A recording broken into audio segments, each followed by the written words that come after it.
All right, Coach, first things first, I want to hear about just no-hitter over there. Talk about that a little bit. It was awesome. It was good to see her get back in the circle and have some confidence and go out and command the zone and command pitches. It was a lot of fun.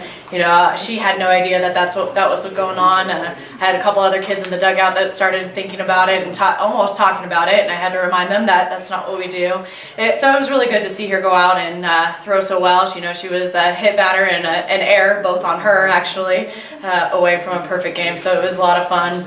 To see her to throw that and be ready to go. You guys kind of knew what her potential could be, but was this just like one more step, like, oh, she could really reach this, getting a no-hitter as a freshman? Absolutely. You know, it just sets the table going into the future and sets the standard for herself and an expectation for herself. I know it's in there, and it's just a matter of time for her to figure that out.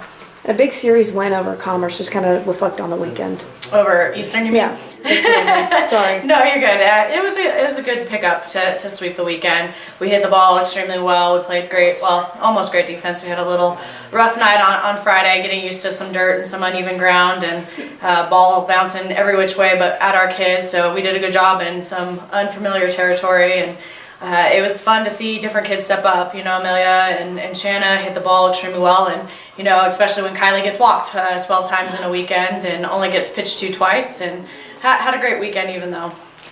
Speaking of McBroom, Huggins, Moore, and you look at the batting aspect of this team, just talk about the completeness of the team where just one person could step up in a situation, and then when you think they have that person covered, they go to somebody else. Absolutely, and we always talk about next man up, or it's somebody new is going to be the hero if somebody's not having a day, or if they're going to walk Kylie or pitch around her. You know, the next person behind her is going to step up and be the hero, and at any given point it could be anybody.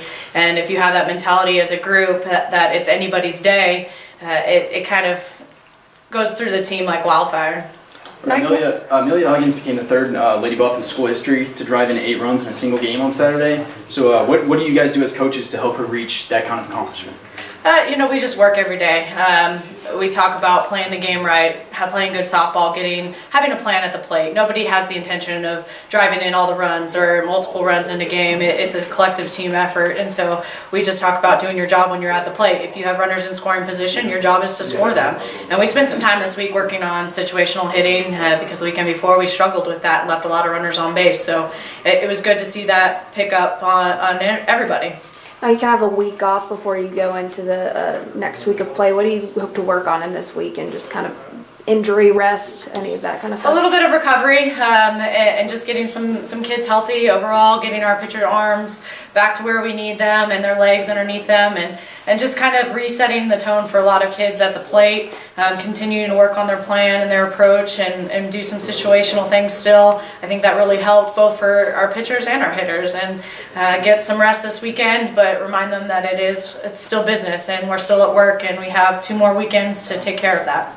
I know you guys are focusing on your game, but softball's premiere tonight. I know. Are you guys, as the softball team, does that kind of raise the energy level, both baseball and softball in your area? You know, I haven't heard my girls talk too much about it, but I know it's exciting for me. I'm a baseball fan. I'm excited to have minor league baseball in town, and you know, you'll catch me at quite a few games. Probably not this week, but definitely next week I'll be out there, and so I'm excited to see it. And I think once it kind of gets going, I think my girls will catch on to it, and you'll see them there too. And it does. It's exciting all around.